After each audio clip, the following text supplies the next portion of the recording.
صباح الخير او مساء الخير على حسب وقت ما بتشوني. النهارده هنعمل شويه سجق انما عظمه. كمان هنعملهم بمكون. يا جماعه انا ضفت المكون ده نقل السجق في حته تانية. انا ضفت كوبايه زبادي للسجق، والله يا جماعه طعمها خطير. النهارده كمان هعمل سلطه خيار بالزبادي بتنقل السجق فعلا في حته بقى تالته ورابعه وخمسه.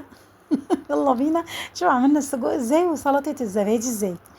اول حاجه انا جبت السجق بتاعي، وزي ما انتم شايفين كده هبتدي ان انا احطه في الماده الدهنيه، وابتدي ان انا السوعه كده على بسيط. اللسوعه دي بتدي طعم حلو قوي للسجق.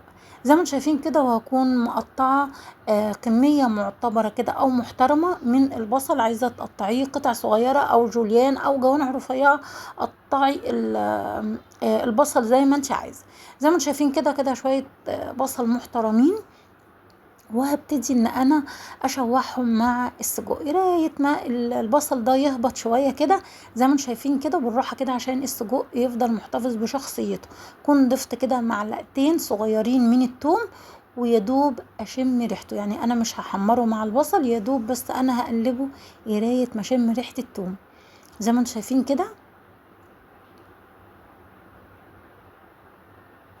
هبتدي بقى ان انا اقلب كل المكونات مع بعض، وهكون محضرة شوية فلفل محترمين، زي فلفل ميكس، فلفل ألوان أو رومي على سبايسي. بصراحة أنا طبعا انتوا عارفيني في فيديوهاتي كلها لازم أضيف الفلفل سبايسي في أي أكلة.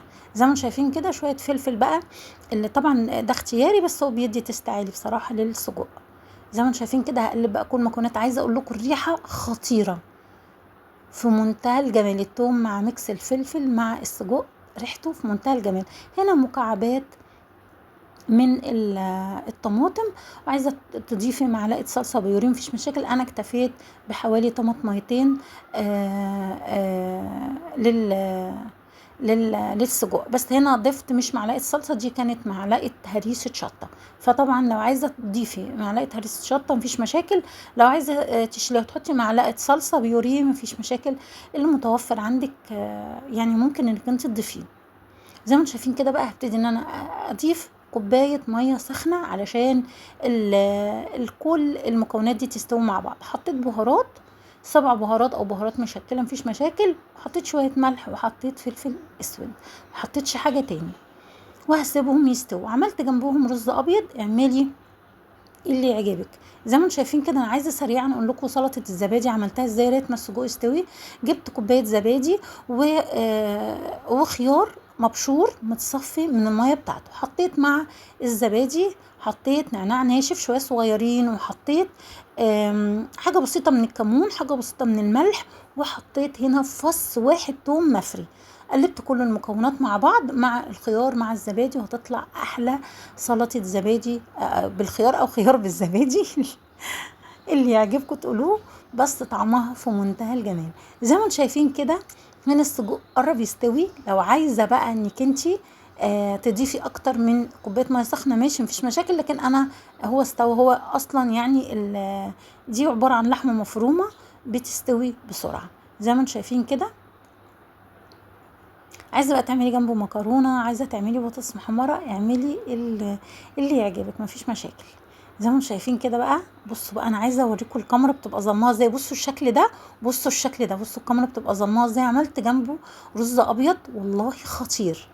طبعا اللي عايز يغرفه على كده السجق بتاعنا العادي الطبيعي مفيش مشاكل. انا بقى هقول لكم ضفت كوبايه الزبادي امتى.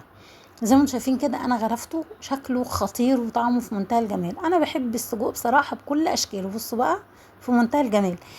هنا بقى السجق بعد ما استوى هبتدي ان انا اضيف كوبايه الزبادي، يدوب يغلي غلوه واحده بس وهطفي عليه. هنا ضفت هنا من غير زبادي. اللي عايز من غير زبادي مفيش مشاكل، لكن الخطوه اللي بعد كده اللي عايز الزبادي هقول لكم هيتضاف الزبادي امتى. بصوا اول ما استوى انا ضفت كوبايه زبادي، هقلبها تقلبتين وخلاص على كده.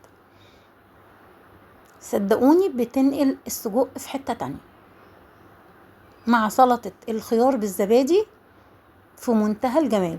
ان شاء الله يعجبكم، ولو عجبكم يا ريت تعملوا لايك وشير واشتراك في القناه، وتفعلوا الجرس. عملنا احلى سجق النهارده بالزبادي.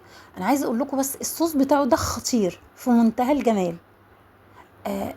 الصوص بتاعه بقى طعمه مزز كده في منتهى الجمال، طعمه خطير ولذيذ مع سلطه الزبادي كمان. والله يا جماعه طعمه اتغير جدا. بصوا بقى القطمه دي خطيره، انا عايزه اقول لكم طعمها في منتهى الجمال. بصوا بقى السلطه نفسها وبترطب كده على القلب، خطيره. يا ريت تعملوها، ممكن تشيلوها في التلاجة بس غطوها عشان ما تكرفش اي ريحه من الاكلات اللي بتبقى في التلاجة. زي ما انتم شايفين كده يا جماعه، بصوا في منتهى الجمال مع الرز الابيض، عظمه. ان شاء الله تعجبكم وسهله.